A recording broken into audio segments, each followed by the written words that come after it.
Everyone, অনেকদিন ধরে সকালে ওঠা হয় না, তাই ভাবলাম সকাল সকাল উঠে একটু ভন্ডামি করি। স্কুল খোলা থাকলে কিন্তু স্কুলে যাই না, কিন্তু যখন স্কুল বন্ধ থাকে তখন আবার ঘরের মধ্যে দম আটকে আসে আমার। তাই ভাবলাম একটু ছাদে যাই, কারণ ছাদে আমার অনেক ধরনের ফ্রেন্ডরা আছে। আসলে আমি এতই আজাইরা যে আমার কোনো বান্ধবী পাতাইতে পারি, তাই বাধ্য হয়ে গাছপালাগুলোর ফ্রেন্ড বানাইছি। দূর আজাইরা, আমি আবার তোর ফ্রেন্ড হলাম কবে? বেগুনের কাছ থেকে ইগনোরড হয়ে আমি চলে গেলাম আমার দুন্দুলের কাছে। আর আমার কাছে এই ফুলগুলো দেখতে অনেক বেশি ভালো লাগে, কারণ এগুলো দেখলে একটা জাপান জাপান ফিল আসে। আমি জানি কখনো গরিবের কারণে জাপান যেতে পারবো না, তারপরে আমার গাছে একটা লেবু ধরছিল, কিন্তু এই লেবুটাকে আমি খাইতে পারি না, কারণ এটা লেবুটা মিষ্টি হইলে আমি অবশ্যই খাইতাম। আর এই কারি পাতাগুলো দিয়ে আমি অনেক কিছু বানাই। এই গাছটা আমি লাগাইছি হয়তো এরকম দাঁড়াই থাকে, কেন জানি গাছটা বসতেই চায় না। আর এখানে সব ময়লা আবর্জনা জমানো হয়। এই বাঁশের মাচাটা কিন্তু অনেক বেশি মজবুত, কারণ জীবনে আমি যতগুলো বাঁশ খাইছি তার চেয়ে অনেক বেশি বাঁশ দিয়ে এই মাচাটা বানানো হয়েছে, যার কারণে এটা প্রচুর পরিমাণে মজবুত। আর তোমরা শুধু দেখো এই গাছটা কি পরিমাণে ফল ধরছে, কিন্তু আমি এটা চুরি করলাম না, কারণ চুরি করা মহাপাপ। এটা আমার হঠাৎ করে মনে পড়ে গেছিল। যাই হোক, তোমরা আকাশের ভিউটা এনজয় করতে পারো। আর ভাই, ভিউ এনজয় করে ক্লান্ত হয়ে গেলে তোমরা চাইলে এই চেয়ারটা বসতে পারো, এটা কিন্তু অনেক বেশি কমফোর্টেবল।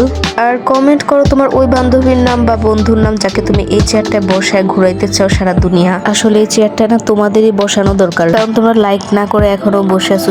চেয়ারটায় বসতে না চাইলে তোমরা তাড়াতাড়ি করে একটা লাইক দিয়ে দাও আর সাবস্ক্রাইব করে দাও। দেখ, সাবস্ক্রাইব বলতে গেছিলাম।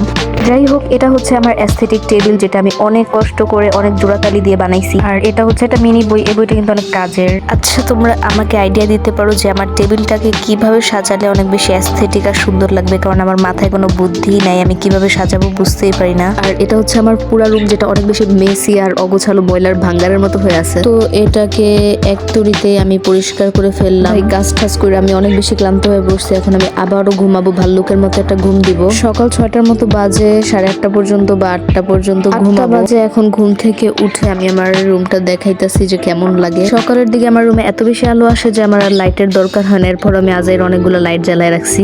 এরপর ফোনটা হাতে নিয়ে একটু ঢং ঢং করতেছিলাম। আসলে আমি আমার ঘর গুছাই নাই, যত ময়লা আবর্জনা যা কিছু ছিল সবই আমি একটুর উপর তুলে রাখছি সবগুলোকে। আজকে ইউটিউবে একটা রেসিপি দেখে আমার অনেক খাইতে ইচ্ছা করতেছিল, তাই আমি বানাইতে চলে আসছি। আমি যেটাই করতে যাই সেখানে পোপাট হয়। আইসা দেখি ঘি নাই। তারপরও ভাই, আমরা বাঙালি, আমরা কোনোভাবে জোগাড় করতেই পারি এটাকে, কোনোভাবে কাইসা পুইসা আমি সবই ঢাইলা দিছি। এরপর আমার বাসায় একটু মজরেলা চিজ ছিল, যেগুলো সবটাই আমি ঢাইলা দিছি। আর সামান্য একটু গোলমরিচ দিয়ে দিলাম। ভাই, এরপর আমি ভাবছিলাম যে আমি একটু চা বানাবো, যাই দেখি চাই নাই। পরে আমি বাধ্য হয়ে এই তিতা গ্রিন টি গুলো খাবো। রেসিপি কিন্তু রেডি ভাই, এইটা খাই আমি। আর জীবনে কোনো ইউটিউবের রেসিপি ট্রাই করার শখ আমার মিটা গেছে। এত বাজে খাইতে খায় আমার আর কিছু খাইতে ইচ্ছা করতেছিল না, কিন্তু বাসায় থাকলে কেন জানি এটা ওইটা গিলতে ইচ্ছা করে। আমি এত বেহায়া যে আমি এখন আবার দুধ দিয়া লেবু দিয়া শরবত বানায় খাইতেছি, যেটা পৃথিবীতে মনে হয় না কেউ খাইছো আগে। আমার ভাই আমাকে শরবত বানাইতে দেখে এইভাবে, ও এটার নাম দিছে মরণ শরবত, কিন্তু এটা খেয়ে আমি মরি নাই। আর এটা টেস্ট আশ্চর্যজনকভাবে এত বেশি মজা হয়েছে। তোমরাও চাইলে এভাবে ট্রাই করে খাইতে পারো, এটা কিন্তু খেতে ভালোই লাগে। তো এইভাবে আমি আমার ছুটির দিনকে বরবাদ করে দিলাম। আশা করছি এই বরবাদি দেখে তোমরা অনেক এনজয় করছো। নেক্সটে কি ধরনের ভিডিও বানাবো সেটা কমেন্ট করে জানিয়ে দাও। আর ভিডিওটাকে লাইক করো অ্যান্ড সাবস্ক্রাইব করে রেখে দাও, যেন এই ধরনের ভিডিও, আজাইরা ভিডিও তোমরা দেখতে পারো।